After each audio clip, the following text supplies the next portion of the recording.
फिर स्टार्ट होगी class.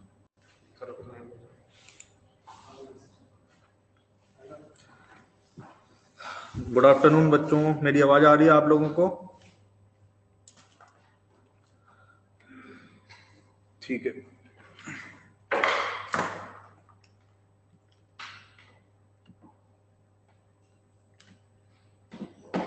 System से बढ़िया है सर, बिना ईयरफोन के।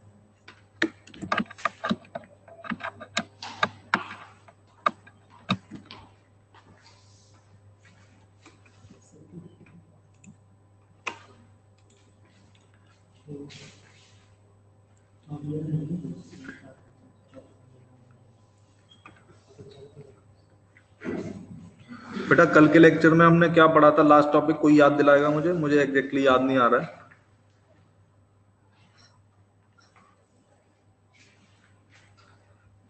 कल लास्ट लेक्चर में हमने इक्वेशंस ऑफ मोशन स्टार्ट की थी। ठीक है, मुझे याद आया। इक्वेशन ऑफ मोशन हमने स्टार्ट की थी, क्वेश्चंस किए थे कुछ 3 इक्वेशंस। ठीक है ठीक है, तो स्टार्ट करते हैं बेटा लेक्चर। मैं आपको एक क्वेश्चन दे रहा हूं, उसको नोट करो। पहले वो क्वेश्चन सॉल्व करेंगे, उसके बाद आगे का डिस्कस करेंगे। तो बेटा मैं डिक्टेट कर रहा हूँ क्वेश्चन, है ना? तो सारे बच्चे नोट करो। एक बार और कंफर्म कर दो, मेरी आवाज सबको आ रही है? बेटा क्लियर आ रही है एकदम आवाज? आवाज में कोई प्रॉब्लम नहीं है?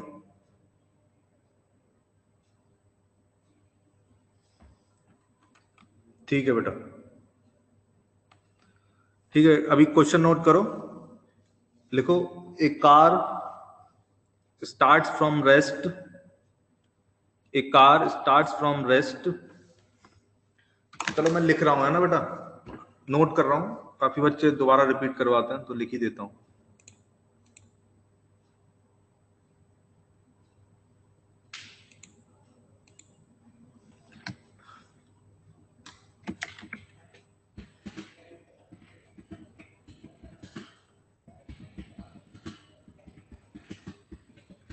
A car starts from rest and accelerates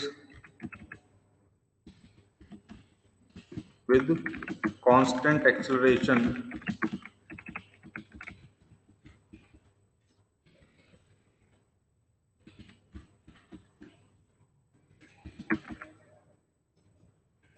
of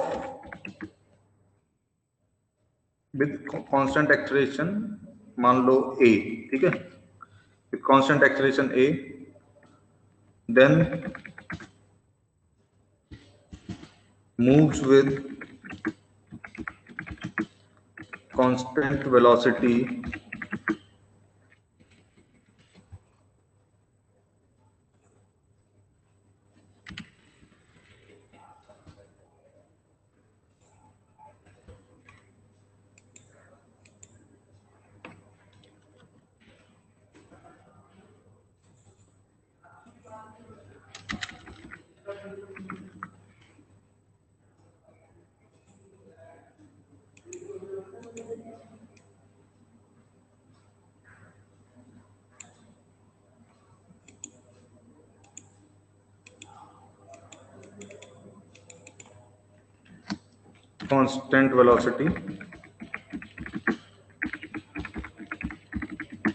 and then finally retards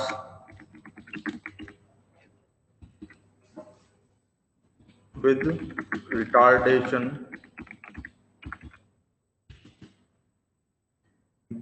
b and comes to rest। ठीक है, आगे दिया है if the time of acceleration, constant velocity and retardation motion is same, calculate दो part है इसके। First part है distance travelled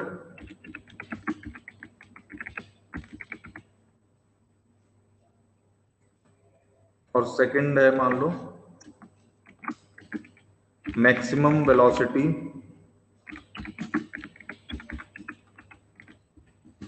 of the car.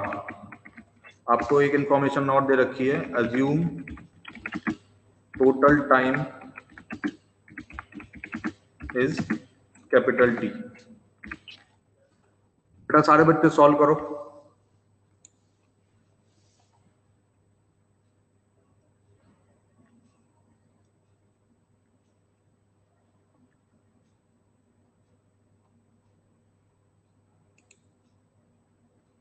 बेटा acceleration a then moves with लिखा है, acceleration a then moves with लिखा है, then moves with, constant acceleration a then moves with लिखा है। बाकी सब दिख रहा है ना?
बेटा सारे बच्चे सॉल्व करेंगे है ना, खाली नहीं बैठना चाहिए कोई भी, सब बच्चे सॉल्व करो, सोचो कैसे सॉल्व करेंगे।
ठीक है बेटा, मैं डिस्कस करूं, और टाइम चाहिए आपको?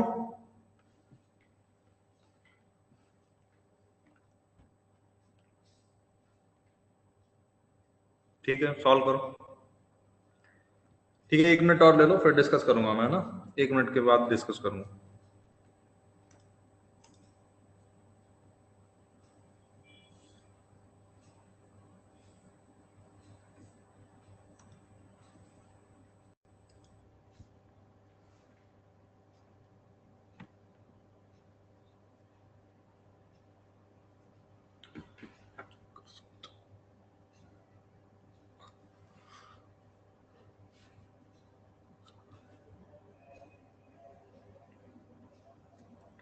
ठीक है बेटा, अभी देखो मैं डिस्कस कर रहा हूँ, है ना।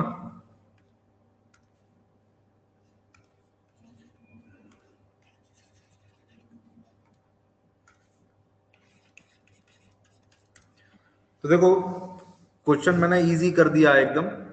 शुरुआत में बोला कार रेस्ट से स्टार्ट की है, ठीक है, और फिर एक्सीलरेट की ए एक्सीलरेशन से। तो बेटा डिस्टेंस पूछा है ना, डिस्टेंस ट्रेवल्ड। तो देखो एक तरीका बेटा है, ग्राफ बनाकर सॉल्व करो तो आसान पड़ेगा ये।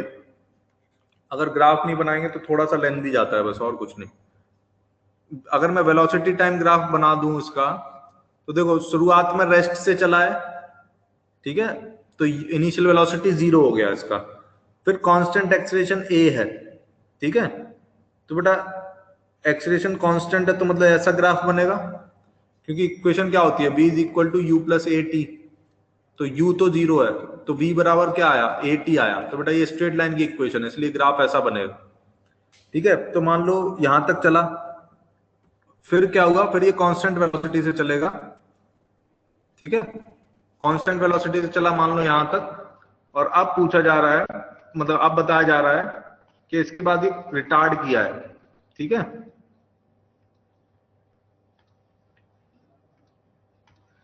अब इसके बाद रिटार्ड करा है यहां तक। अब देखो ये टाइम एक्सेस है। अब आपको बेटा ये एंगल जो है ना, मान लो ये θ1 है, और ये एंगल बेटा मान लो θ2 है। तो आपको क्वेश्चन में बेटा tan θ1 की वैल्यू दे रखी है a, और tan θ2 की वैल्यू दे रखी है b। ये दो वैल्यूज क्वेश्चन में गिवन है, ठीक है। अब देखो, अब आपको सिंपली पहले पार्ट में डिस्टेंस ट्रेवल्ड पूछा गया बेटा, तो डिस्टेंस ट्रेवल्ड क्या हो जाएगा, डिस्टेंस ट्रेवल्ड सिंपली हो जाएगा बेटा एरिया अंडर दिस कर्व। मतलब ये जो शेडेड पोर्शन है, जो मैंने रेड से शेड किया, ये अगर आप कैलकुलेट कर लेंगे तो ये आपको डिस्टेंस ट्रेवल्ड दे देगा, ठीक है। अब डिस्टेंस ट्रेवल्ड कैलकुलेट करने के लिए आपको बस इस ट्रेपेजियम की साइड्स वगैरह पता होनी चाहिए, है ना।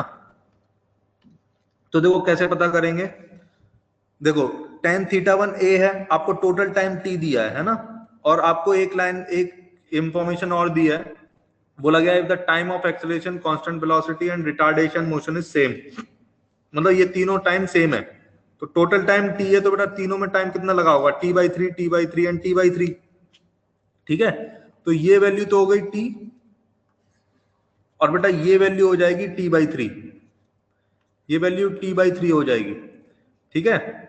अब आपको हाइट चाहिए, मतलब ये वैल्यू, तो हाइट कितनी हो जाएगी बेटा, tan θ1 की वैल्यू a है, ठीक है। तो मान लो ये y है, और ये इतना पार्ट t/3 होगा, ये पार्ट t/3 होगा। तो बेटा tan θ1 इज इक्वल टू, मैं क्या लिख सकता हूं, y अपॉन t/3। तो 3 ऊपर चला जाएगा, तो 3/y t हो जाएगा, ठीक है। तो y की वैल्यू आ जाएगी at अपॉन 3। तो y की वैल्यू क्या आई, at अपॉन 3। अभी आप बेटा एरिया इजीली निकाल सकते हो, तो कैसे निकालोगे, देखो एरिया हो जाएगा half into sum of parallel sides, तो sum of parallel side t plus t/3, तो हो जाएगा 4t/3, ठीक है, इंटू डिस्टेंस बिटवीन देम, तो डिस्टेंस है बेटा at/3। तो टोटल टाइम कितना आ जाएगा, देखो ये 2 से 4 कैंसिल हो जाएगा 2 टाइम्स, तो ये हो जाएगा 2at² upon 9। So this is the answer. बेटा ये समझ में आई बात सबको, ये पहला पार्ट समझ में आया, डिस्टेंस ट्रेवल्ड।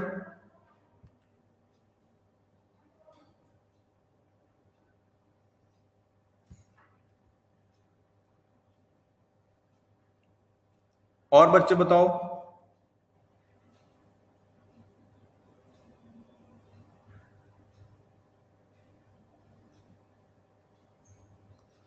प्रज्वल तुम्हें क्या डाउट है, बताओ।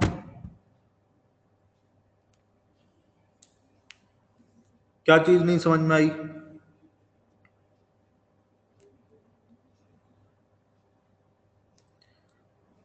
बेटा tan θ1 a दे रखा है ना, तो y upon t/3 is equal to a होना चाहिए। तो इससे y की वैल्यू आई 80/3।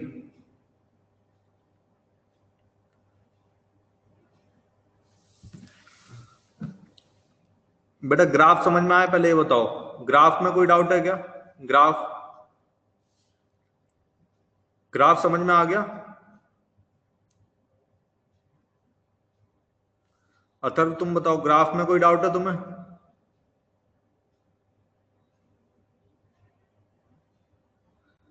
बेटा जल्दी रिप्लाई करो, है ना?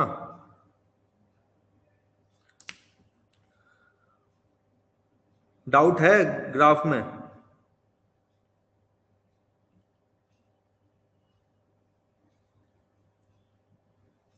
बेटा अगर ग्राफ में डाउट है तो यस लिखो, नहीं तो नो लिखो।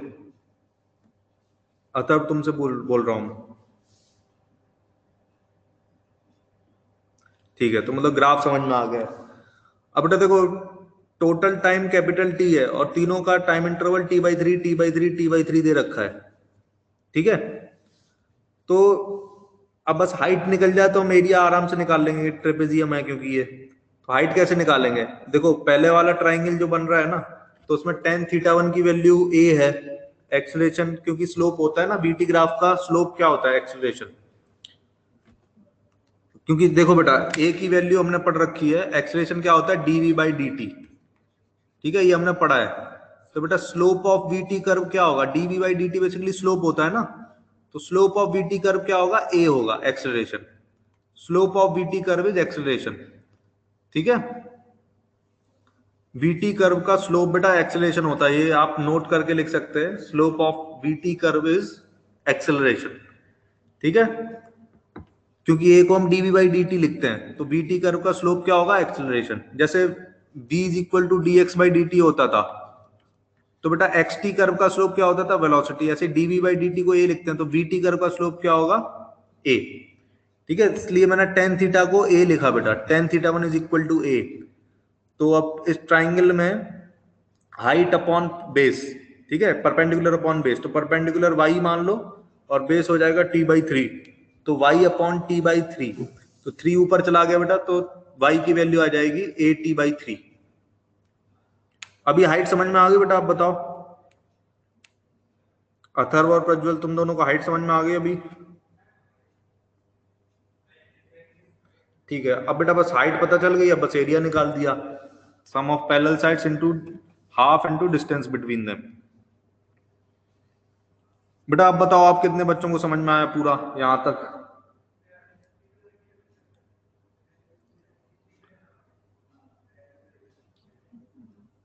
प्रज्वल, लोकेश, ध्यानेश्वरी, और बच्चे बताओ, सारे बच्चे बताओ। महीर, अथर्व, लोकेश, वेरी गुड, गिरीश, ओमकार, अभिषेक, रोहन, वेरी गुड। ठीक है बेटा, अब देखो बेटा, इस डिस्टेंस ट्रेवल्ड का एक आंसर और आएगा। कैसे? देखो हमने हाइट बेटा एक्सेलरेशन से निकाली है, रिटार्डेशन से भी तो हाइट निकाल सकते थे। देखो ये भी तो हाइट हो जाएगी ना, मतलब ये जैसे हाइट है ऐसे ये भी हाइट हो जाएगी। तो tan θ2 अगर मैं लिखूं, तो tan θ2 is equal to Y, अगर मैं इसको y मान लूं तो y अपॉन t/3 होगी। ठीक है, tan θ2, तो बेटा tan θ2 y अपॉन t/3 होगा, तो b is equal to 3y/t हो जाएगा। तो इसका मतलब y जो आएगा दोनों से सेम आएगा, तो बेटा इससे बोल सकते हो a और b बराबर होने चाहिए। ठीक है बेटा, ये बताओ, ये बात कितने बच्चों को समझ में आई? a और b बराबर होने चाहिए, क्योंकि y सेम है ना, तो tan θ2 is equal to y upon t/3 लिखोगे, तो टाइम सेम है, हाइट भी सेम है, तो एंगल भी सेम होना चाहिए। तो इसलिए बेटा θ1 इज इक्वल टू θ2 होने चाहिए, इसलिए एक्सेलरेशन और रिटार्डेशन दोनों सेम होने चाहिए, a is equal to b होना चाहिए। बेटा ये बताओ, ये बात कितने बच्चों को समझ आया? a और b बराबर होने चाहिए। ज्ञानेश्वरी, और बच्चे बताओ। a and b should be equal. Jayraj, Omkar, Lokesh, Kartik, very good. और बाकी के बच्चे बताओ।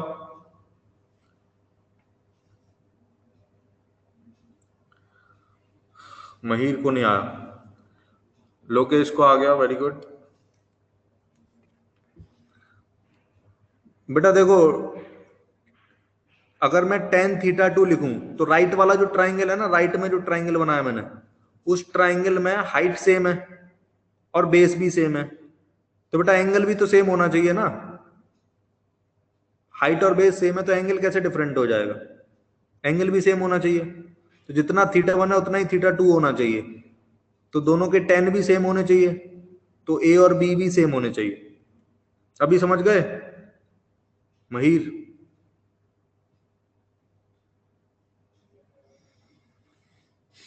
बताओ।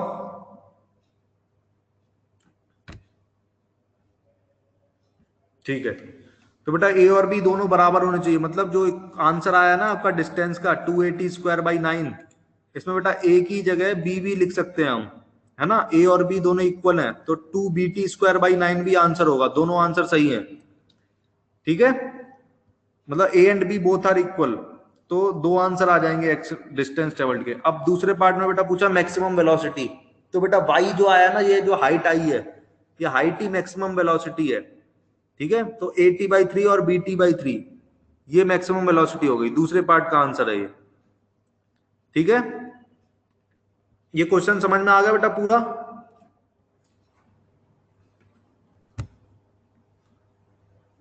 बताओ, दोनों पार्ट में किसी को कोई डाउट है तो बताओ, वरना आगे बढ़े तो वो भी बताओ।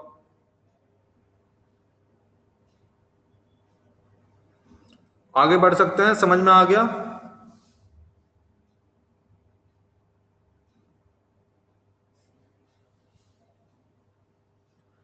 बेटा फॉर्मूले से लेंदी होगा, बहुत लेंदी होगा। आप u की वैल्यू 0 रखोगे, फिर एक्सप्रेशन a रखोगे, ठीक है, t/3 टाइम, फिर b is equal to u plus a t, मतलब बहुत लेंदी हो जाएगा बेटा। 3 बार इक्वेशन लगानी पड़ेगी, क्योंकि 3 पार्ट में मोशन हुआ है।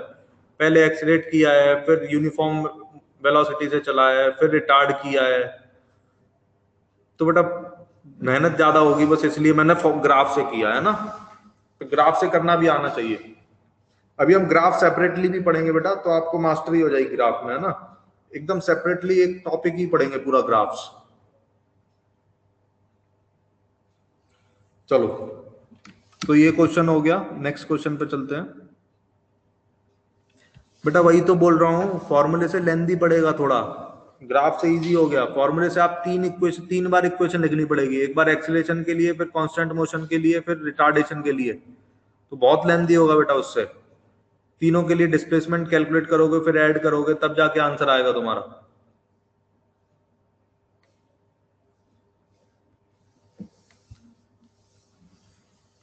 उससे भी आंसर आएगा, लेकिन बेटा लेंदी होगा, एक पेज में सॉल्व करेंगे। बेटा AT/3 जो हाइट कैलकुलेट की थी ना, वही मैक्सिमम वेलोसिटी थी, क्योंकि हमने वाई एक्सिस पे वेलोसिटी बनाया ना, तो जो हाइट है वही मैक्सिमम वेलोसिटी है। जो आपने हाइट कैलकुलेट की ना, AT/3 या फिर BT/3, वही मैक्सिमम वेलोसिटी है। चलो,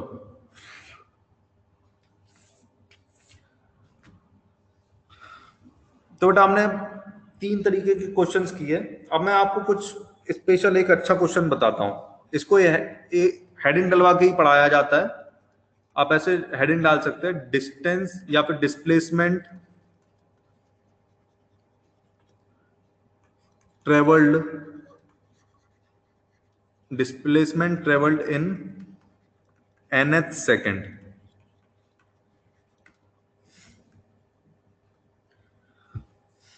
ये हेडिंग है बेटा, है ना, displacement travelled in nth second.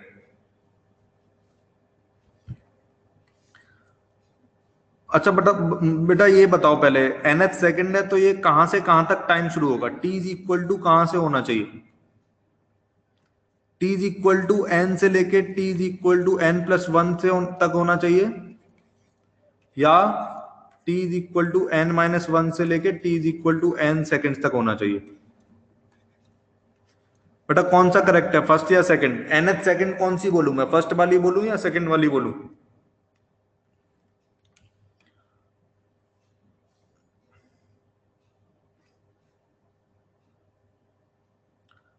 Kartik first बोल रहा है, प्रज्वल भी फर्स्ट बोल रहा है, अथर्व भी फर्स्ट, लोकेश सेकंड।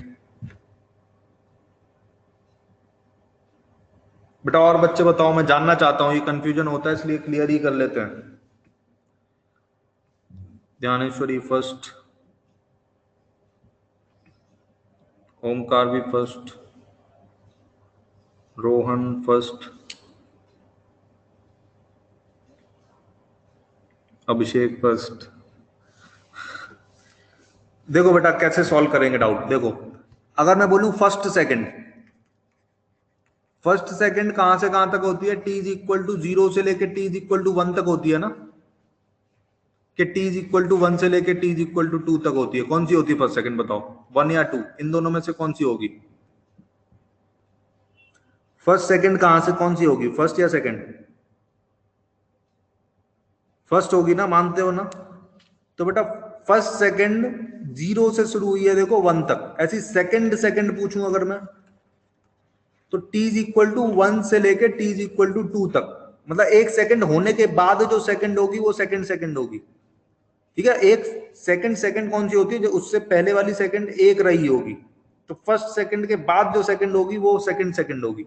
अब थर्ड सेकंड पूछूं तो थर्ड सेकंड होगी बेटा t इज इक्वल टू 2 से लेके t इज इक्वल टू 3, क्योंकि 2 सेकंड हो चुकी हैं, अब 2 होने के बाद तीसरी शुरू होगी ना, तो इसलिए बेटा t इज इक्वल टू 2 से लेके t इज इक्वल टू 3 तक। ठीक है, तो इसलिए बेटा nth सेकंड भी कौन सी होगी? n-1 से लेके n तक होगी। देखो थर्ड सेकंड 2 से 3 तक चालू हुई है, सेकंड सेकंड 1 से लेके 2 तक चालू हुई है, तो बेटा nth सेकंड जब शुरू होगी तब तक n-1 खत्म हो चुकी है ना, तब nth सेकंड शुरू होगी, तो n-1 से n तक टाइम जब लिया जाएगा तब nth सेकंड होगी। तो बेटा समझ में आया सेकंड आंसर क्यों करेक्ट है? बताओ, सेकंड nth सेकंड है, ये समझ में आ गया सबको?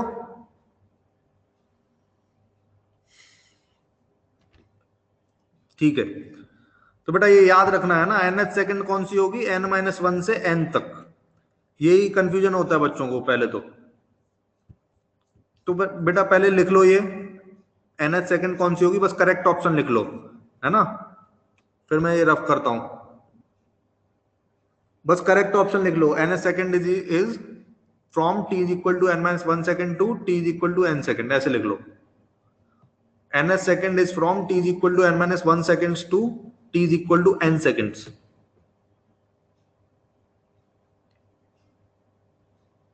और कुछ भी मत लिखना है ना बेटा।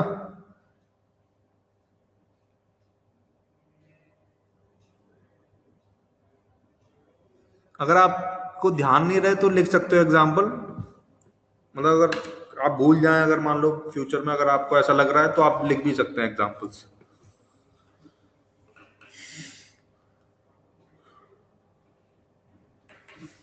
बेटा नोट हो जाए फिर बताओ मुझे, है ना।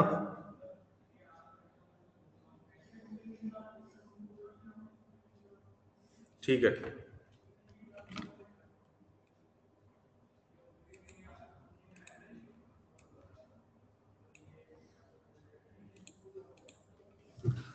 अब बेटा देखो मुझे displacement travelled in nth second निकालना है, तो time is equal to n-1 से लेके time is equal to n seconds तक हुआ। तो मान लो बेटा u इनिशियली वेलोसिटी थी और a एक्सेलरेशन था उसका। ठीक है, तो कैसे निकालूंगा? तो सोचो अगर मैं ये टाइम कैलकुलेट करना चाहता, मतलब इसमें डिस्प्लेसमेंट कैलकुलेट करना चाहता हूं n-1 से n तक, तो मैं क्या करूंगा? पहले n तक निकाल लूंगा, मतलब n सेकंड्स तक जितना चला, और माइनस इसमें से क्या माइनस कर दूंगा? n-1 तक जितना चला, तो ये बेटा डिस्प्लेसमेंट nth सेकंड का आ जाएगा। बेटा ये बताओ ये इक्वेशन समझ में आई? एक बार मैं वापस से लिख रहा हूं इसको।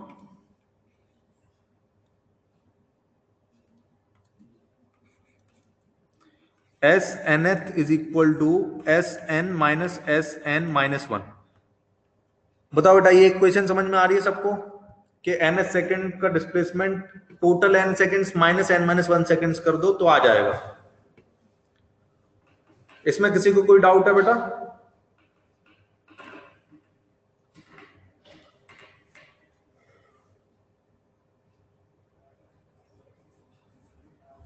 ठीक है, तो देखो अब सॉल्व करते हैं चलो। तो n सेकंड्स तक कितना चला होगा? u देखो s is equal to u t plus half a t square होता है, तो t की वैल्यू n रखेंगे, तो u n प्लस हाफ ए एन स्क्वायर, तो ये एस एन हो गया है ना, माइनस अब एन माइनस वन, तो u into n minus one plus half a into n minus one का होल स्क्वायर। ठीक है, अब देखो कैसे सॉल्व करेंगे। तो देखो बेटा यू एन ये फर्स्ट टर्म है, ये यू एन जो है, और इधर यू एन माइनस वन आ रहा है माइनस के साथ। ठीक है, तो इसको सॉल्व करते हैं। देखो u n minus u n और प्लस यू आएगा बेटा। ठीक है, मैंने फर्स्ट टर्म दोनों ब्रैकेट के सॉल्व किए हैं बस। ठीक है, देखो एक माइनस पहले से ही है और माइनस माइनस प्लस हो जाएगा, तो यू हो जाएगा प्लस यू। ठीक है, अब ए एन स्क्वायर वाला देखते हैं। तो देखो हाफ एन, तो हाफ ए तो कॉमन आ रहा है, हाफ ए कॉमन आ जाएगा और अंदर क्या बचेगा, n square minus n minus one का होल स्क्वायर। ठीक है, तो देखो ये यू एन कैंसिल हो गया, आया क्या यू प्लस हाफ ए। अब बेटा देखो a square minus b square का फॉर्मूला लग जाएगा, क्योंकि n square minus n plus one का होल स्क्वायर है ना ये, तो वो क्या होता है a minus b a plus b. तो बेटा दोनों को जोड़ेंगे तो n plus n plus one कितना होगा, two n plus one, a plus b तो ये हो गया। अब ए माइनस बी करते हैं, तो n minus n plus one करेंगे। ठीक है, तो एन और एन कैंसिल हो जाएगा, एक माइनस साइन आ जाएगा, तो यहाँ पे माइनस साइन लिख देंगे। फिर यहाँ जो प्लस है ये यहाँ माइनस साइन आ जाएगा, तो ये क्या आएगा, u minus half of a two n minus n plus one, बस इतना ही। ठीक है, so this is the answer. एक मिनट हाँ।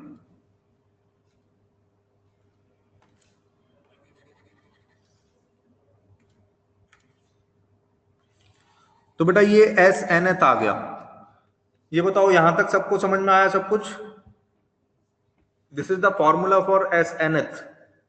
एन एथ सेकेंड में डिस्प्लेसमेंट कैलकुलेट करने का ये formula directly, u minus half of a two n plus one. बेटा ये समझ में आया तो यस रिप्लाई करो।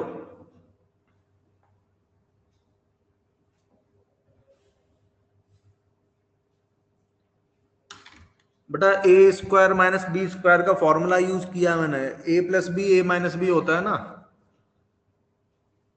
ये फॉर्मूला पढ़ा है आपने, ए स्क्वायर माइनस बी स्क्वायर का, ए प्लस बी ए माइनस बी, तो वही अप्लाई किया है। तो ए प्लस बी करेंगे तो n plus one two n plus one हो गया।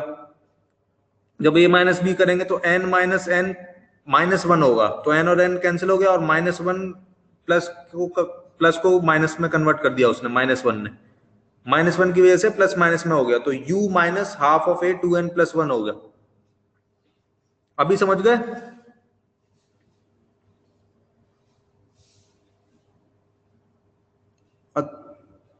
ठीक है बेटा, इसको नोट कर लो, इंपॉर्टेंट डाल के एक बॉक्स बना के लिख लो, s nth is equal to u minus half of a two n plus one. इसको याद रखना है ना बेटा, इंपॉर्टेंट फॉर्मूला।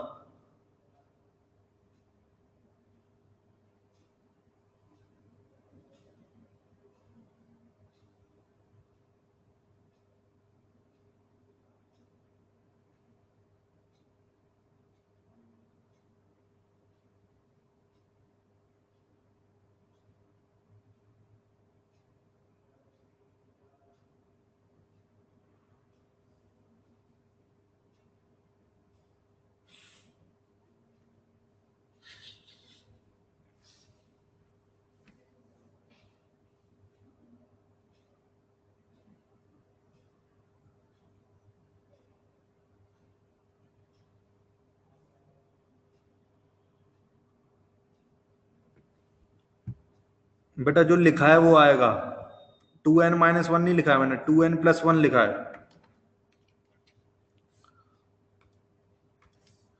ये प्लस वन है ना,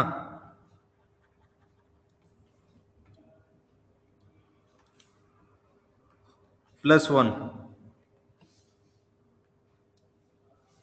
टू एन प्लस वन। ठीक है,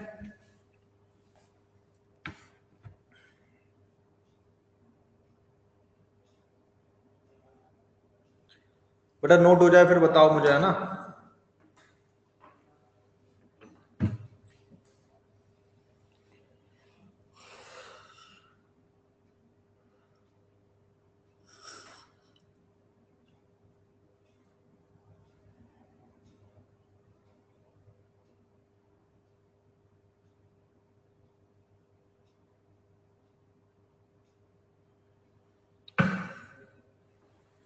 ठीक है, तो बेटा इस फॉर्मूले के बारे में थोड़ी अच्छी अच्छी बातें बताता हूँ आपको। ये फॉर्मूला के बारे में और थोड़ी चीजें हैं जानने लायक, तो वो भी देख लेते हैं।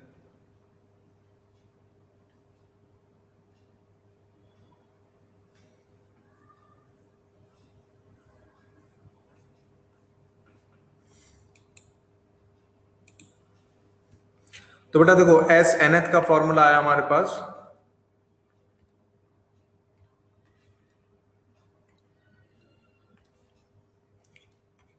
एस एन एथ ये आया u minus half of a two n plus one. ठीक है बेटा, तो अब मैं आपसे कुछ क्वेश्चंस पूछ रहा हूं, है ना। इसमें ये s क्या है बेटा, डिस्टेंस है या डिस्प्लेसमेंट है? डिस्टेंस और डिस्प्लेसमेंट, या फिर दोनों है? बताओ क्या है ये, डिस्टेंस है, डिस्प्लेसमेंट है, और बोथ? पहली बात पूछ रहा हूं मैं,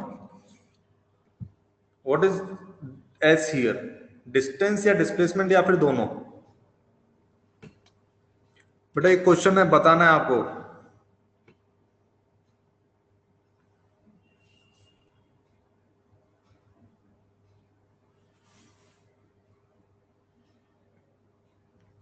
बेटा मेरी आवाज आ रही है?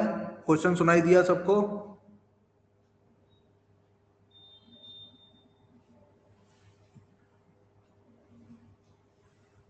तीन लोगों ने तीन आंसर दिए हैं।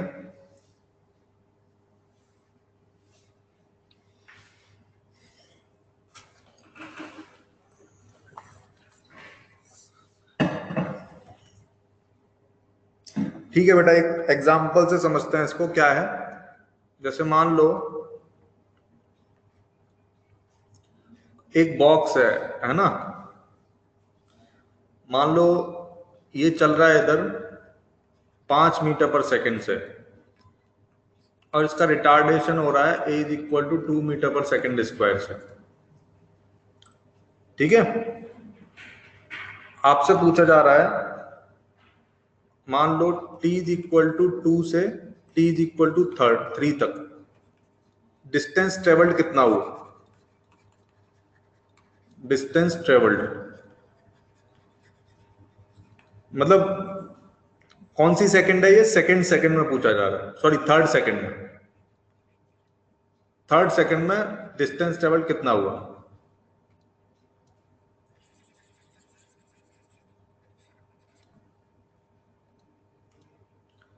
थर्ड सेकंड में पूछा जा रहा है। मैं एक एग्जांपल ले रहा हूं, है ना, चेक करके देखते हैं। मान लो ये सिचुएशन है, एक बॉक्स जा रहा है आगे 5 मीटर पर सेकंड से, उसका रिटार्डेशन हो रहा है 2 मीटर पर सेकंड स्क्वायर से, और मैं कैलकुलेट कर रहा हूं distance travelled by this box in third second. तो बेटा थर्ड सेकंड होगी t इज इक्वल टू 2 से लेके t is equal to 3 seconds. तो इस फॉर्मूले से कैलकुलेट करके देखते हैं कितना आता है। ठीक है, तो देखो फॉर्मूला क्या है, s is equal to u minus half of a two n plus 1। तो u की वैल्यू कितनी आई? 5। ठीक है, माइनस हाफ ऑफ a की वैल्यू कितनी है? 2, और n की वैल्यू कितनी रखूंगा मैं?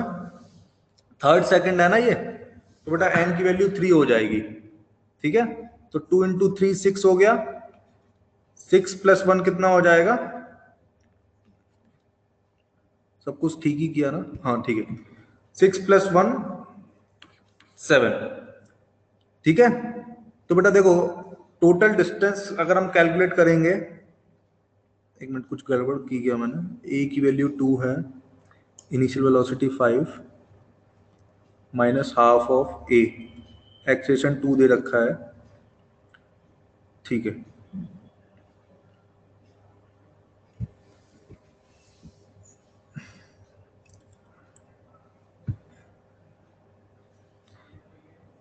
एक मिनट बेटा, वो फॉर्मूला एक बार वापस से चेक करते हैं ना, वो ठीक आया था क्या?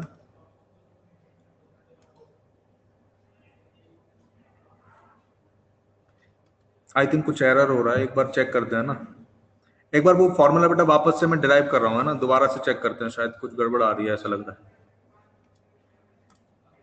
हमने एस एन एथ कैलकुलेट किया था, वो था s n minus s of n minus 1। ठीक है, तो एस एन को लिखा था u n plus half of a n square minus, हाँ बेटा एक बार चेक कर लेते हैं, रुको, u n plus half of a n square minus u n minus one plus half of a n minus one का होल स्क्वायर। अभी चेक कर लेते हैं, पता चल जाएगा क्या गड़बड़ हो रही है। आप लोग भी देखिएगा, कुछ मिस्टेक करूं तो बताइएगा, है ना। तो यू एन से यू एन कैंसिल हो जाएगा, u n minus u n plus u, ठीक है, plus half of a n square minus n minus one का होल स्क्वायर। हाँ बेटा एक मिस्टेक किया हमने, ये दोनों को जोड़ेंगे ना n plus n minus one, तो टू एन प्लस वन नहीं आएगा बेटा, टू एन माइनस वन आएगा, ये मिस्टेक कर रहे हैं हम लोग। तो देखो क्या हो जाएगा फिर, यू एन और यू एन कैंसिल हो गया, तो यू आया प्लस हाफ ऑफ ए, अब ए स्क्वायर माइनस बी स्क्वायर का आइडेंटिटी लगाएंगे, तो ए माइनस बी और ए प्लस बी, तो देखो ए प्लस बी करेंगे तो बेटा n plus n minus one, तो टू एन माइनस वन आएगा। हाँ बेटा लोकेश तुम सही बोल रहे थे, टू एन माइनस वन आएगा, सॉरी मैंने यहाँ एन प्लस वन लिख दिया था वहां शायद पहले, बेटा करेक्ट कर लेना है ना, अभी मैं पूरा सॉल्व कर रहा हूँ, फिर जो जो गलतियां वो ठीक कर लेना, थोड़ा वो जल्दबाजी में गलती हो गई। तो a माइनस बी जब करेंगे तो n minus n plus one होगा, है ना, n माइनस एन, तो n माइनस एन कैंसिल हो जाएगा और माइनस माइनस प्लस हो जाएगा, तो n minus n plus one, तो एज इट इज इतना रहेगा। तो बेटा ये फॉर्मूला आएगा u plus half of a two n minus one, so this is n nth। बेटा आप है ना जो पहले लिखे हो उसको करेक्ट कर लो, थोड़ा सा कैलकुलेशन मिस्टेक हुआ था, ये फॉर्मूला आना चाहिए, है ना। सॉरी यहाँ सारे बच्चे करेक्ट कर लो बेटा पहला वाला फॉर्मूला।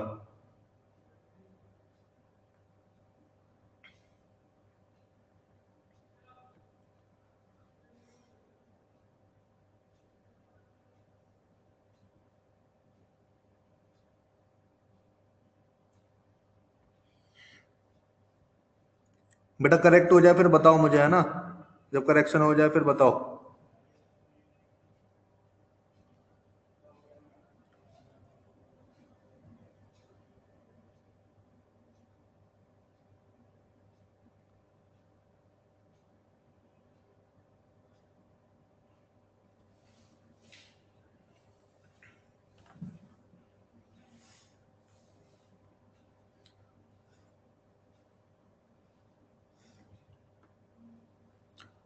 ठीक है, सबने कर लिया बेटा, नेक्स्ट स्लाइड पे चलूं।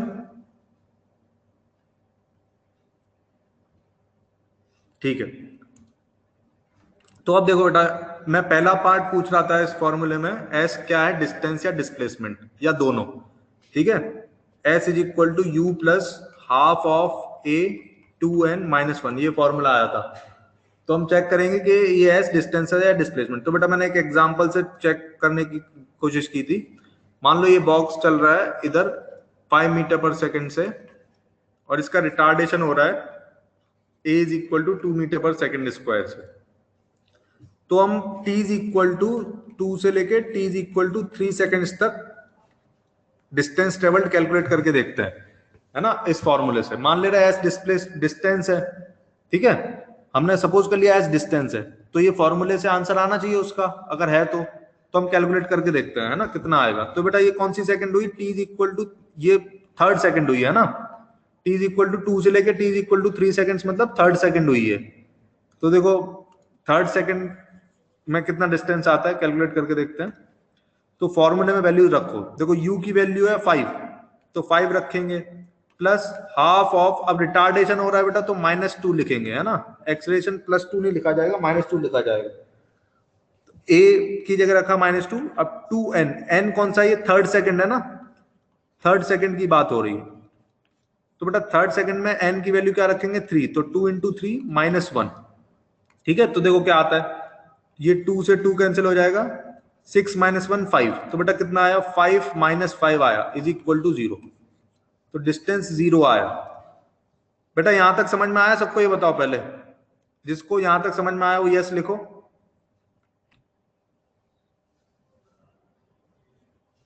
लोकेश, प्रज्वल, रोहन, ज्ञानेश्वरी, वेरी गुड, अथर्व, जयराज, ओमकार, सिद्धेश, ठीक है बेटा।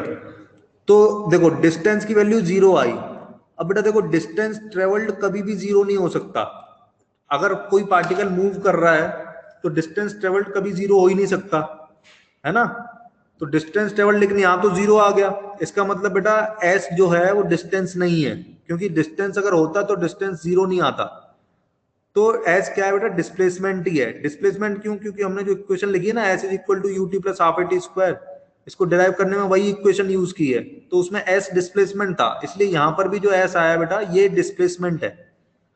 ठीक है, तो बेटा ये जितना लिखा है इसको नोट करो और इसके नीचे लिखो S is displacement not distance, ऐसे लिखो क्लियरली नोट करके। ये पूरा नोट कर लो, उसके नीचे लिखो स्टार लगा के S is displacement not distance. लिख लो फिर बताओ मुझे, है ना।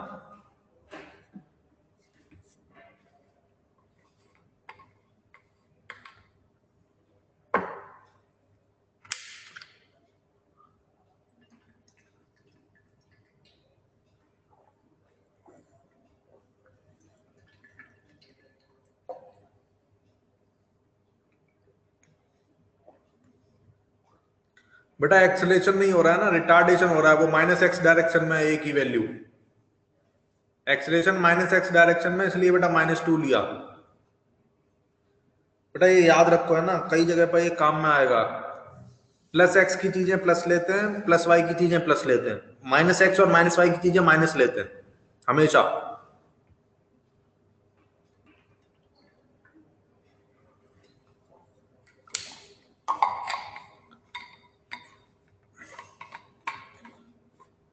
बेटा सबने नोट डाल के लिख लिया, S is displacement not distance.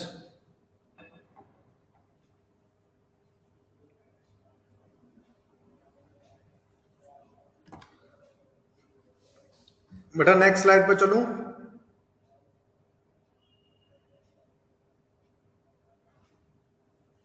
ठीक है,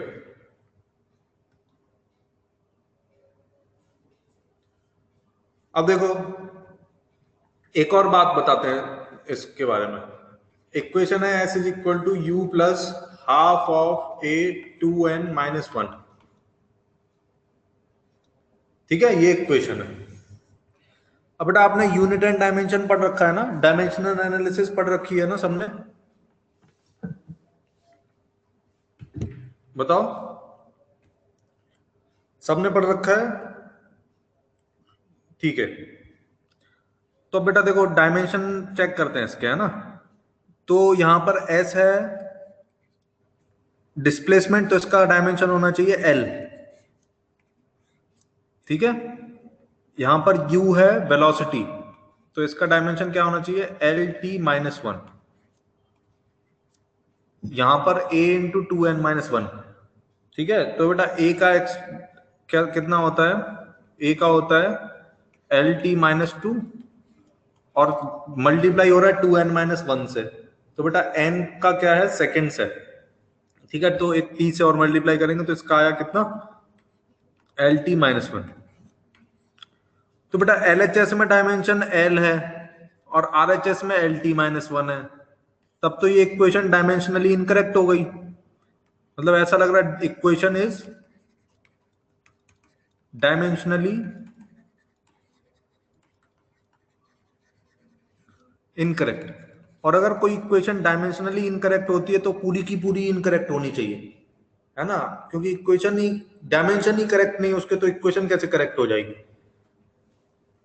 पहले बताओ ये समझ में आ रहा है सबको जो मैंने बताया, इक्वेशन डायमेंशनली इनकरेक्ट लग रही है सबको, है या नहीं, अभी डिस्कस करेंगे। बस ये बताओ अभी लग रही है आपको, फील आ रहा है कि इक्वेशन डायमेंशनली इनकरेक्ट है। ठीक है, अब बेटा ये बताओ वाकई में ये है इनकरेक्ट या फिर कुछ बेवकूफी की बात हो रही है। बताओ क्या क्या हो रहा है, मतलब आपको बेवकूफ बनाया जा रहा है या फिर है एक्चुअल में इनकरेक्ट। ठीक है, मैं आपका माइक ऑन कर रहा हूं, अगर कोई एक्सप्लेन करना चाहता है तो एक्सप्लेन भी कर सकता है ना। मैंने सबका माइक ऑन किया हुआ है। आपको बताना है क्या बेवकूफी की जा रही है, मतलब कैसे बेवकूफ बनाया जा रहा है, क्या चीज आपसे छुपाई जा रही है।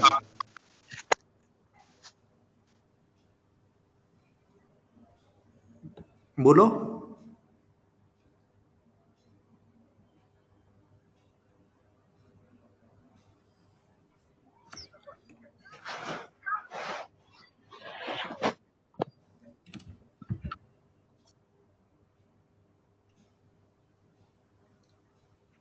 बेटा किसी की आवाज नहीं आ रही मुझे।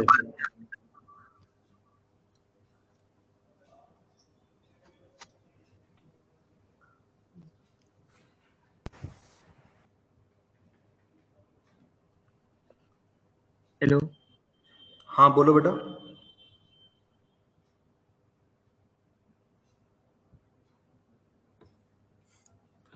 कोई बोल रहा है क्या? किसी की भी आवाज नहीं आ रही है।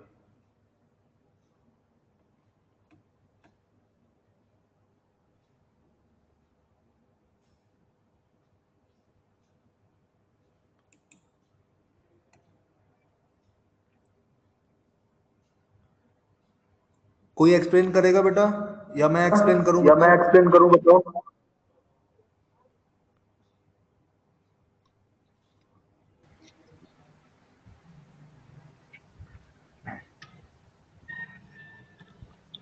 ठीक है, देखो मैं एक्सप्लेन करता हूँ, कोई रिप्लाई नहीं कर रहा है। देखो तो बेटा एक्चुअली ये डायमेंशनली इनकरेक्ट लग रही है, लेकिन है करेक्ट। डायमेंशनली भी करेक्ट है, ये डायमेंशनली इनकरेक्ट भी नहीं है। ये दोनों तरीके से करेक्ट है, इक्वेशन भी करेक्ट है और डायमेंशनली भी ये करेक्ट है। हमको लग रही है इनकरेक्ट, देखो कैसे। बेटा जब ये सॉल्व किया था ना, तो ये कितना आया था, देखो u into n minus u into n minus one किया था हमने, तब ये आया था u के बराबर, है ना। बेसिकली यहां पर ब्रैकेट में n minus n plus one लिखा हुआ है, तो n और n कैंसिल हो गया था, तो ये वन बचा है एक एक्स्ट्रा। तो बेटा ये वन क्या है, सेकंड्स है, ये टाइम टाइम है, इस वन का डायमेंशन टाइम है, ठीक है। तो एक्चुअली यहाँ पर जो वन लिखा है ना, उसका भी डायमेंशन है, ये डायमेंशनली इनकरेक्ट नहीं है ये। तो आप एक टाइम का और मल्टीप्लाई कर दो इसमें, तो देखो टाइम और टाइम इनवर्स कैंसिल होके एल बचेगा बस, ठीक है। ऐसे ही यहां पर भी जब आपने ये टू एन माइनस वन जब किया, तो एक वन यहां पर भी आया था बेटा, तो यहां पर भी वन जो लिखा हुआ है एक्स्ट्रा, उसमें भी टाइम का डायमेंशन है उसका भी, तो अगर आप टाइम से फिर से मल्टीप्लाई कर दोगे तो फिर से ये एल हो जाएगा। तो बेटा तीनों का डायमेंशन देखो एल है, फर्स्ट टर्म का, सेकंड टर्म का और थर्ड टर्म का, इसलिए ये डायमेंशनली करेक्ट है इक्वेशन, ठीक है। मतलब हमें दिखती है इनकरेक्ट, लेकिन है करेक्ट। बेटा जिसको ये बात समझ में आई यस रिप्लाई करो मुझे।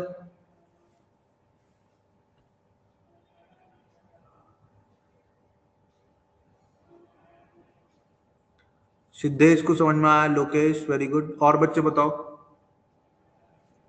बेटा नहीं आया तो वो भी बता सकते हैं, मैं फिर बता दूंगा। Omkar very good, Mahir,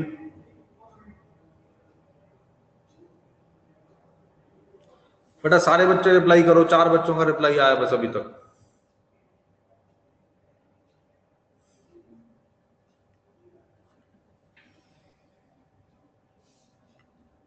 my dear students reply.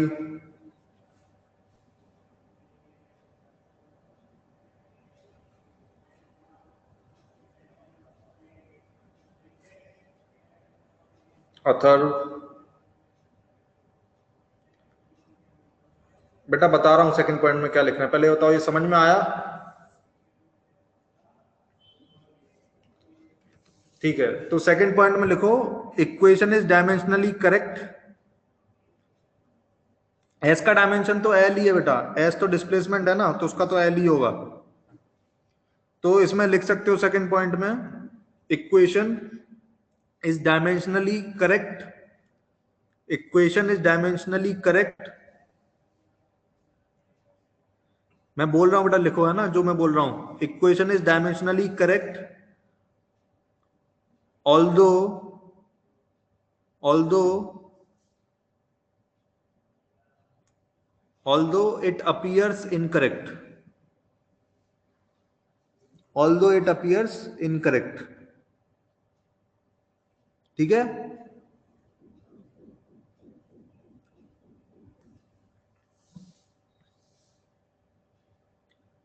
बेटा सेकंड पॉइंट हो गया सबका।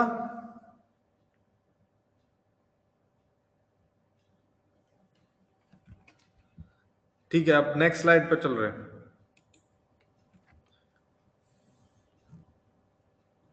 बेटा किसी का लिखना बाकी तो नहीं रह गया था ना?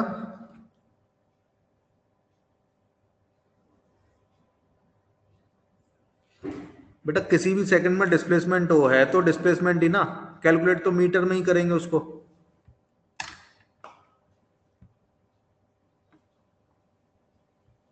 nth सेकंड में हो या किसी भी सेकंड में हो, है तो वो डिस्प्लेसमेंट ही।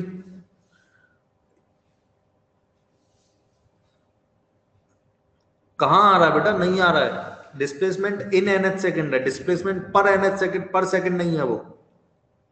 पर सेकंड होता तब -1 आता, t की पावर -1। ये इन nth सेकंड है कि उस सेकंड में कितना चला।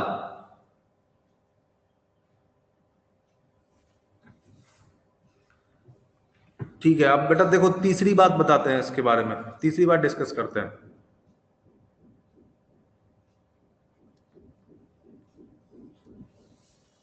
मान लो s is equal to, equation है u plus half of 8 2n -1। अब बेटा ये n फॉर, मान लो मैं लिखूं थर्ड सेकंड, थर्ड सेकंड में कितना चला तो n की वैल्यू 3 रखूंगा, फोर्थ सेकंड में कितना चला तो n की वैल्यू 4 रखूंगा। तो बेटा मैं एक स्टेटमेंट लिख रहा हूं, आप लोग बताइएगा वो ट्रू है या फॉल्स है। ठीक है, ट्रू फॉल्स बताना है आपको। तो स्टेटमेंट क्या है देखो, n must be a positive integer.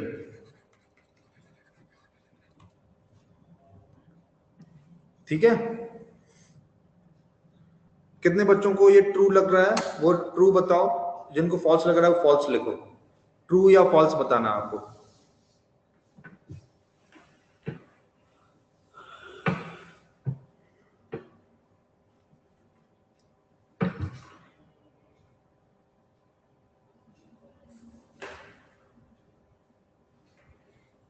Actually an time है ना बेटा, तो पॉजिटिव तो हमेशा ही होगा। तो मैं क्वेश्चन थोड़ा सा चेंज कर रहा हूं, आप लोग अब बताइएगा, है ना, थोड़ा सा चेंज कर रहा हूं बस।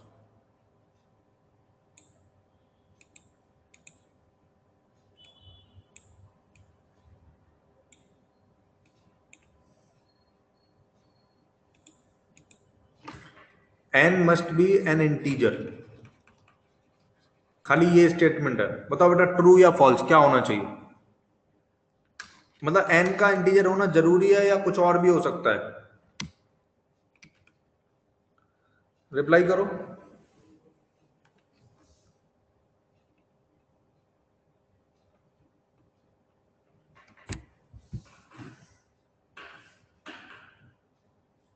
बेटा किसी का आंसर नहीं आ रहा है, रिप्लाई करो ना।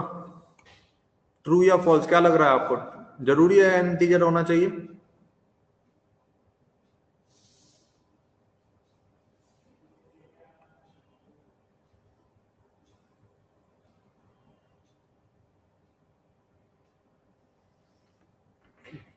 खाली अथर्व को फॉल्स लग रहा है, गिरीश को भी फॉल्स लग रहा है।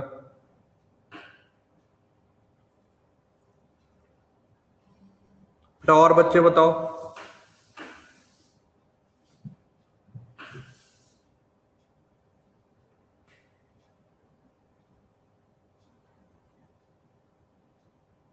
अभिषेक ट्रू, और बच्चे बताओ।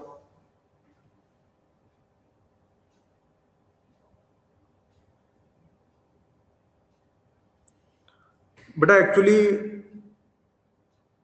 ठीक है, अब हाँ, महीर भी फॉल्स, कार्तिक भी फॉल्स।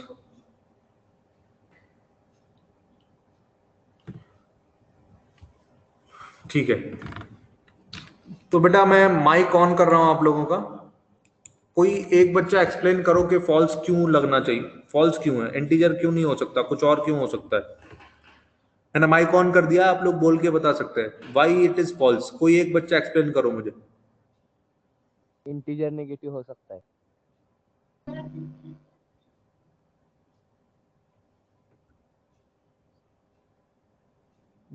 कोई एक्सप्लेन करना चाहेगा बेटा?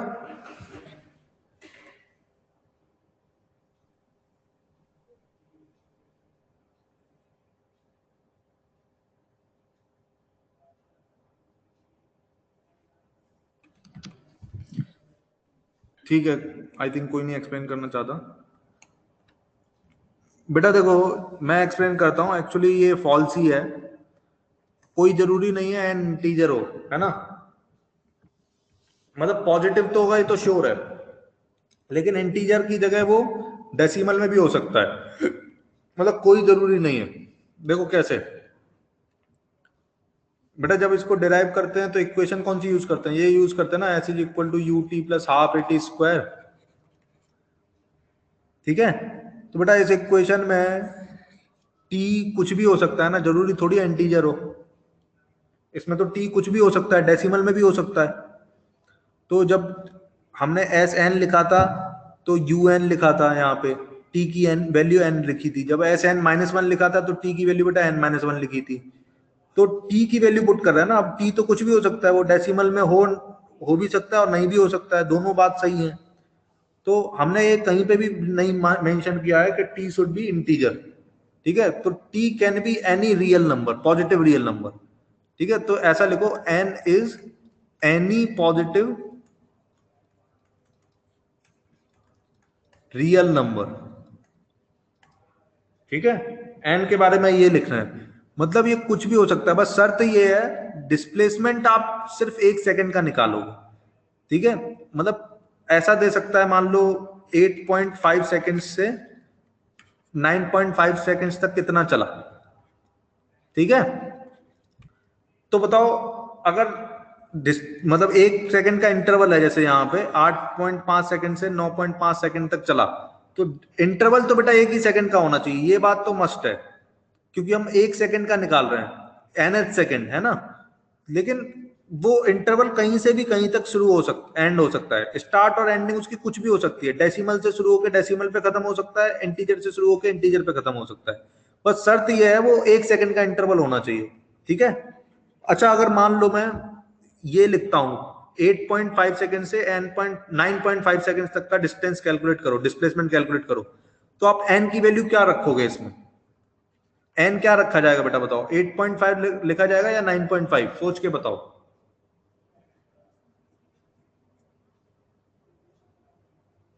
बताओ बेटा,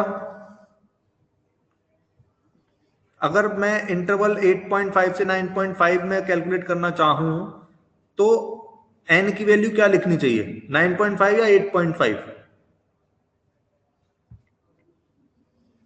सोच के बताओ। गिरीश बोल रहा है 9.5, बाकी बच्चे बताओ।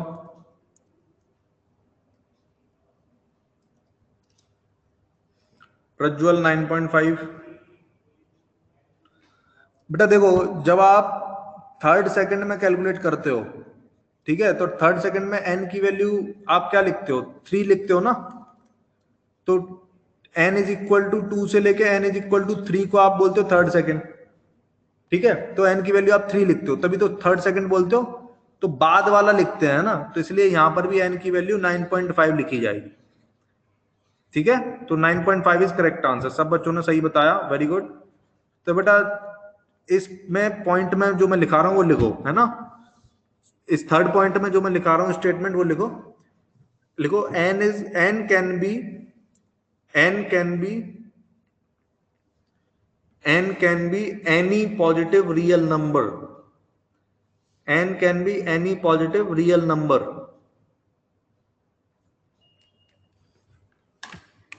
N can be any positive real number.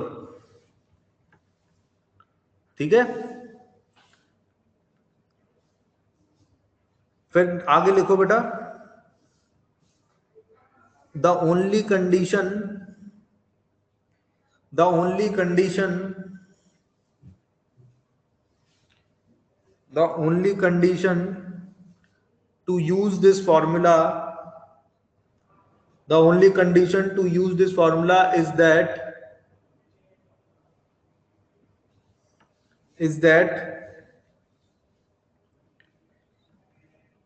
time interval should be of 1 second. Time interval should be of 1 second.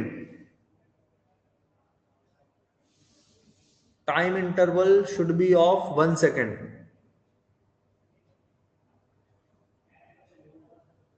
ठीक है, फिर बेटा लास्ट में लिख लो, if time interval is from, if time interval is from, if time interval is from 8.5 seconds to 9.5 seconds, 8.5 second to 9.5 seconds, then n is equal to 9.5, then n is equal to 9.5, then n is equal to 9.5. बेटा लिखा सबने यहां तक?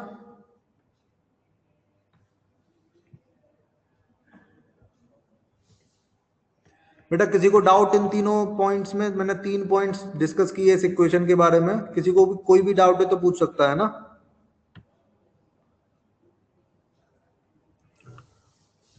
अच्छा बच्चों ये बताओ, इस पे एक आध क्वेश्चन लेना है या डायरेक्टली ऐसे ही इक्वेशन समझ गए आगे बढ़ सकता हूं? बताओ, क्वेश्चन करना है इस पे या आगे बढ़े डायरेक्ट? क्योंकि ये फॉर्मूला बस आपको पता है तो फॉर्मूला बेस्ड ही क्वेश्चंस आएंगे।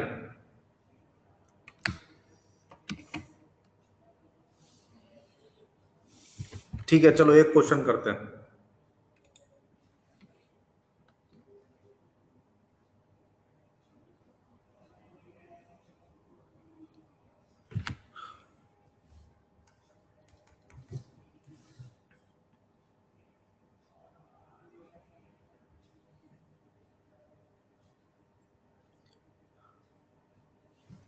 मान लो कोई पार्टिकल,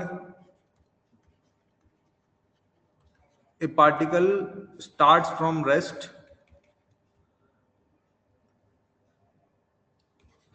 चलो इजी कर देता हूं, स्टार्ट्स फ्रॉम रेस्ट कर दिया है ना, u 0 ही हो गया।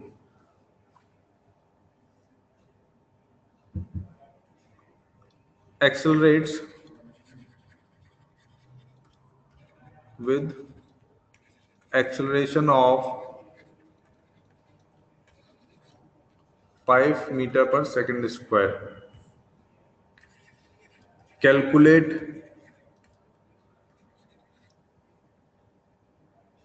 ऐसा करता हूं, थोड़ा सा चेंज कर रहा हूं क्वेश्चन, है ना, रेस्ट कर दूंगा तो ज्यादा इजी हो जाएगा, थोड़ा सा अच्छा कर देते हैं। Starts moving with 2 metre per second कर लो, ठीक है, 2 metre per second, and accelerates with acceleration of 5 metre per second square. Calculate the ratio of displacement of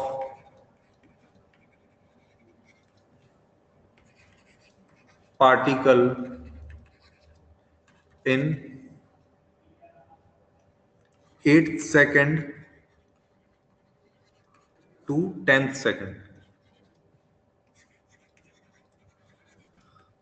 बेटा सारे बच्चे सॉल्व करो इसको। ए पार्टिकल स्टार्ट्स लिखा है बेटा, starts, a particle starts moving with 2 metre per second, a particle starts moving with 2 meter per second and accelerates with acceleration of 5 meter per second square. Calculate the ratio of displacement of particle in 8th second to 10th second। ठीक है, सारे बच्चे attempt करो, 1 minute का time है।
बेटा आया किसी का आंसर? जल्दी होना चाहिए क्वेश्चन, डायरेक्टली फॉर्मूले में वैल्यू रखनी है बस।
बेटा इतना आंसर आना चाहिए।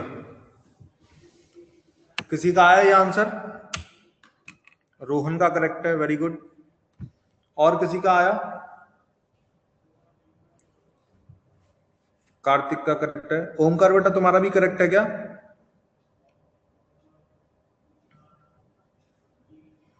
जयराज का करेक्ट है।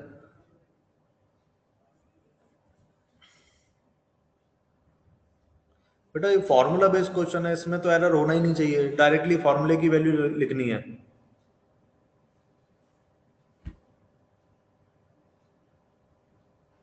बेटा 4 क्यों होगा? डिनोमिनेटर में तो 2 ही आएगा ना, हाफ। हाफ में डिनोमिनेटर 2 होता है, तो फाइनली डिनोमिनेटर 2 ही होना चाहिए।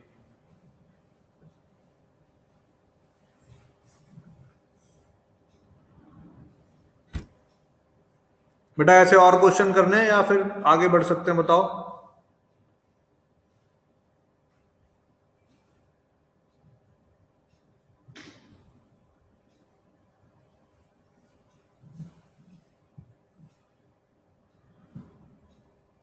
बेटा इसमें लेवल ज्यादा नहीं बढ़ाया जा सकता, इसमें तो फॉर्मूले लाइक की क्वेश्चन आएंगे। इसमें एसएनएच कैलकुलेट करने में इसमें फॉर्मूला बेस्ड क्वेश्चन ही आएंगे, ठीक है।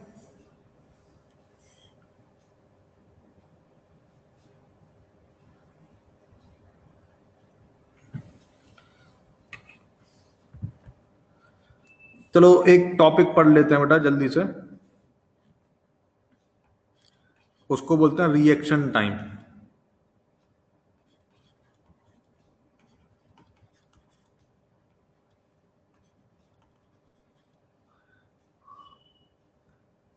बेटा सबने नोट कर लिया था ना? कोई बाकी तो नहीं रह गया था?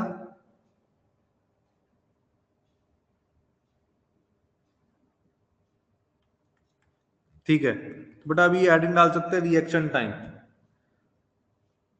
अब देखो रिएक्शन टाइम क्या होता है। देखो जैसे मान लो ये कोई रोड है और इस पे कोई कार मूव कर रही है, सपोज ऐसे, ठीक है, ये मूव कर रही है और मान लो ये ड्राइवर है यहाँ पे,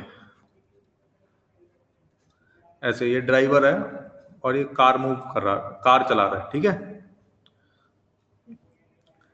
और सपोज वो कुछ वेलोसिटी से चल रही है, v वेलोसिटी से, अब अचानक क्या हुआ बेटा, अचानक से मान लो कोई प्राणी आया, मान लो कुत्ता वगैरह कुछ भी आ सकता है ना, मान लो कोई आदमी ही आ गया सामने, कोई जानवर भी आ सकता है, कुछ भी, मतलब कोई भी ऑब्स्टेकल एक आ गया मान लो सडनली, ठीक। अब क्या होगा बेटा, जैसे ही सडनली ऑब्जर्वर कुछ देखता है तो क्या होता है, मतलब आपने एक बायोलॉजी में एक चीज पढ़ी होगी, रिफ्लेक्स एक्शन नाम की एक चीज पढ़ी होगी, रिफ्लेक्स एक्शन पढ़ी है सबने? रिफ्लेक्स कर्व पढ़ा है बेटा सबने? रिफ्लेक्स कर्व एक होता है, रिफ्लेक्स एक्शन 10th तक पढ़ा होगा आई थिंक। तो देखो क्या होता है, मैं याद दिलाता हूँ, सबने पढ़ा होगा, देखो मैं याद दिला देता हूँ, कुछ लोगों को याद नहीं आ रहा होगा। वो क्या है, जैसे ही हम कुछ चीज देखते हैं तो बेटा उसका सिग्नल पहले पहले मतलब जो हमारा सेंस ऑर्गन है जैसे आई, ठीक है, ये हम पहले उसको देखता है, मतलब पहले वो उसको रीड देखेगा, ठीक है, वो सिग्नल फिर ब्रेन तक जाएगा, फिर ब्रेन जो है एक्शन लेने के लिए कुछ इंफॉर्मेशन भेजेगा दूसरे हैंड को या फिर लेग को या किसी और इंस्ट्रूमेंट को, वो इंफॉर्मेशन भेजेगा और फिर वो एक्ट करेंगे। मतलब तुरंत एक्शन नहीं होता है, जैसे ही देखा तुरंत एक्शन कर दिया, ऐसा नहीं होगा, थोड़ा टाइम लग जाता है बेटा, हालांकि बहुत कम लगता है। जैसे आपने सामने कोई ब्रेक, कोई आदमी देखा, अब सडनली आपकी कार मान लो बहुत स्पीड में है तो आपको तुरंत ब्रेक लगाने पड़ते हैं, तो थोड़ा सा टाइम लगता है बेटा ब्रेक लगाने में, ऐसा नहीं कि देखते ही लग गए ब्रेक, थोड़ा टाइम लगता है। टाइम किस में लगता है ये भी मैंने बताया, वो उसको देखता है तो वो उसकी इमेज माइंड रीड करता है, तो सिग्नल पहले माइंड में जाता है, फिर माइंड से सिग्नल आता है किसी हेल्प, मतलब हैंड को या लेग को परफॉर्म करने के लिए, फिर वो एक्ट करता है। तो इतने टाइम में बेटा कुछ टाइम खत्म हो जाता है, भले ही वो बहुत कम हो, मान लो 0.1 सेकेंड का हो सकता है, 0.2 सेकेंड्स, 0.5 सेकेंड्स, इतना हो सकता है, लेकिन बेटा इतना हो सकता है ना। अब इतना टाइम में भी क्या होता है बेटा, इतने टाइम में गाड़ी थोड़ा एक्स्ट्रा चल जाती है क्योंकि उसकी वेलोसिटी ज्यादा है ना, तो इतने मान लो 50 मीटर पर सेकंड से चल रही थी और सपोज इतना टाइम लग गया, बेटा देखो कितना एक्स्ट्रा चल जाएगी, 50 × 0.5 मतलब 25 मीटर्स एक्स्ट्रा चल जाएगी बेटा, इतने से टाइम की वजह से। 25 मीटर काफी डिस्टेंस होता है, ठीक है। तो बेटा जितना टाइम उसको एक्शन लेने में लगता है या रिएक्ट करने में लगता है, सिचुएशन को उसने रीड किया, फिर उसके हिसाब से उसने रिएक्शन किया, रिस्पॉन्ड किया, तो बेटा वो जितना टाइम उसको लगता है ये सब करने में, उसको हम बोलते हैं रिएक्शन टाइम, ठीक है। बेटा कितने बच्चों को समझ में आया रिएक्शन टाइम, ये रिप्लाई करो मुझे। कार्तिक, अथर्व, सिद्धेश, प्रज्वल, ज्ञानेश्वरी, बेटा सारे बच्चे बताओ। गिरीश, मयूर को नहीं समझ आया।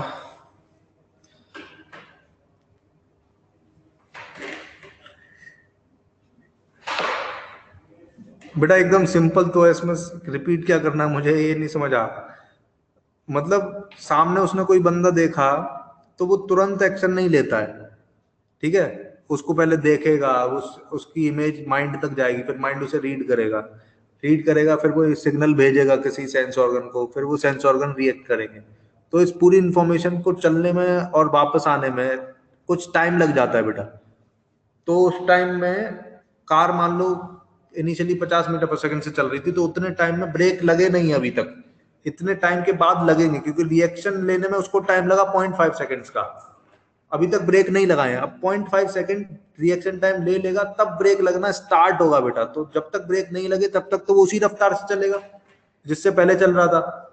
तो मान लो 50 मीटर पर सेकंड से चल रहा था पहले, तो 0.5 सेकेंड में बेटा 25 मीटर चल जाएगा तब ब्रेक लगेंगे उसके, अगर 0.5 सेकेंड रिएक्शन टाइम है। अभी आया समझ में?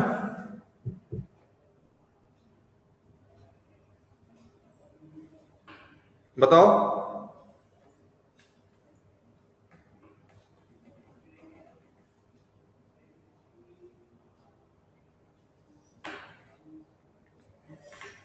बेटा इसकी डेफिनेशन लिख लो, एग्जैक्ट बुक जैसी तो नहीं लिखा पाऊंगा लेकिन समझ में आ जाएगी आपको, ऐसी डेफिनेशन लिखा दे रहा हूं, देखो लिखो। The time taken by the part by a person, the time taken by a person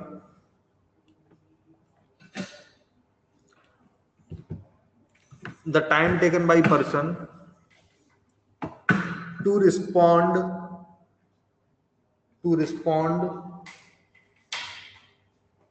time taken by person to respond to a particular situation,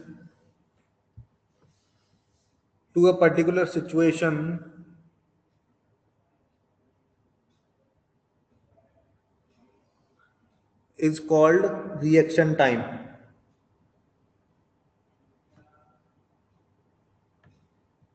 Is called reaction time.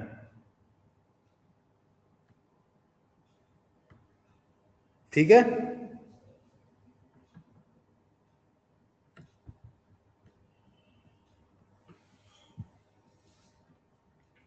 चलो बेटा इस पे डायरेक्टली क्वेश्चन करते हैं, उससे clear होगा, है ना? तो बेटा सारे बच्चे क्वेश्चन लिखो, मैं बोल रहा हूं, डिक्टेट कर रहा हूं, लिखो। A car traveling with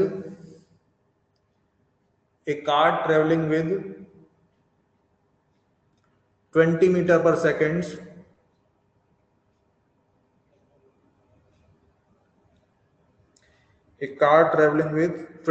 per second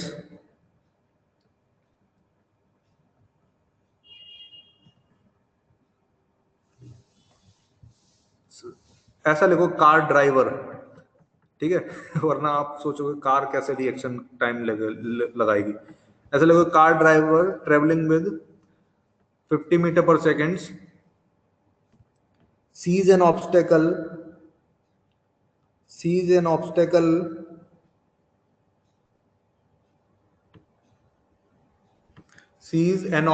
on its path, on his path. A car driver traveling with 20 meter per second sees an obstacle on his path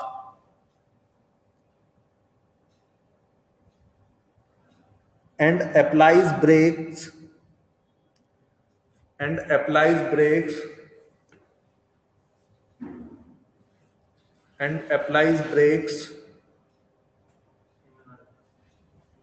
stops after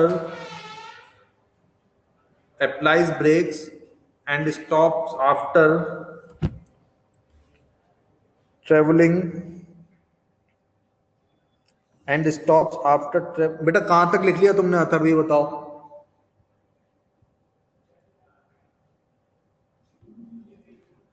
बेटा शुरू से बोलना है क्या? बस यहीं तक लिखा, इतना स्लो कैसे लिख रहे हो बेटा?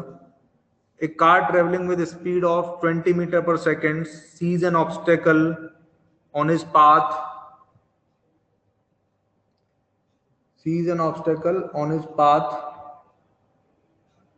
and applies brakes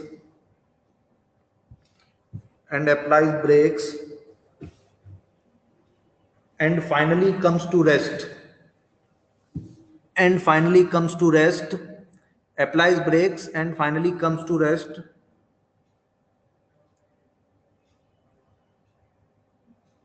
after traveling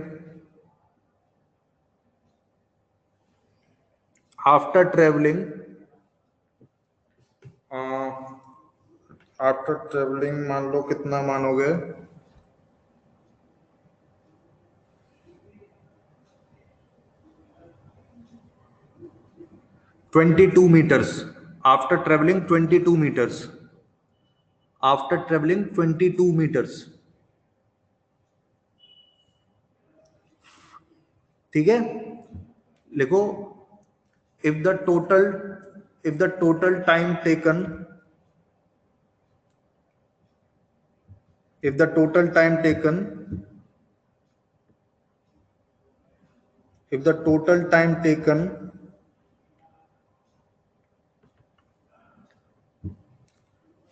total time मान लो आपको दिया है बेटा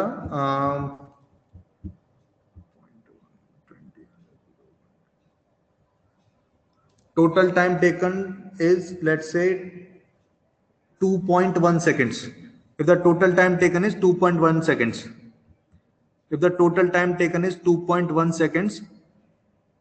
calculate reaction time. If the total time taken is 2.1 seconds, calculate reaction time.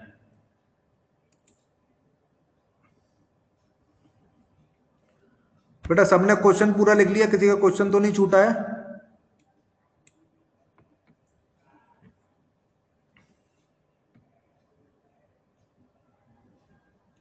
बेटा सारे बच्चे सॉल्व करो, है ना? बस ये लास्ट क्वेश्चन है, बाकी का नेक्स्ट टाइम पे पढ़ेंगे।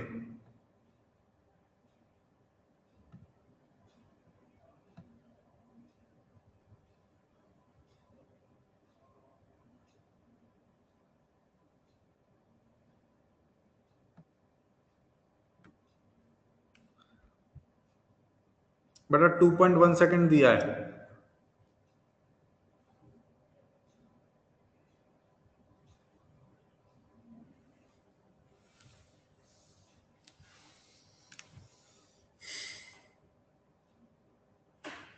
Calculate reaction time.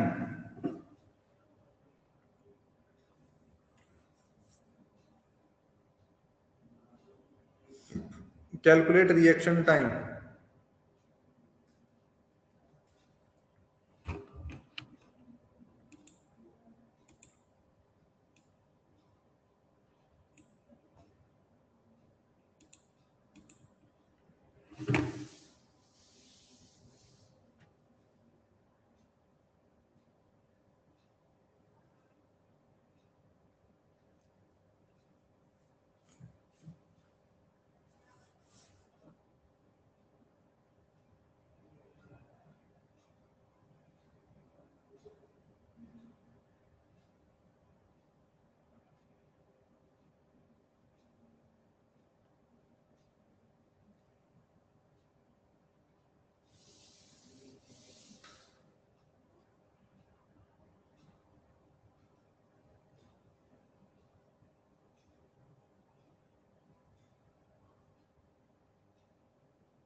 बेटा ऐसा करते हैं, इस क्वेश्चन को नेक्स्ट टर्न पे डिस्कस करते हैं। ये होमवर्क में लिख लो, ठीक है? टाइम ओवर हो रहा है तो मैं एक मीटिंग एंड कर रहा हूं बेटा, ठीक है? ठीक है ना बेटा? नेक्स्ट टर्न पे डिस्कस करते हैं इस क्वेश्चन को।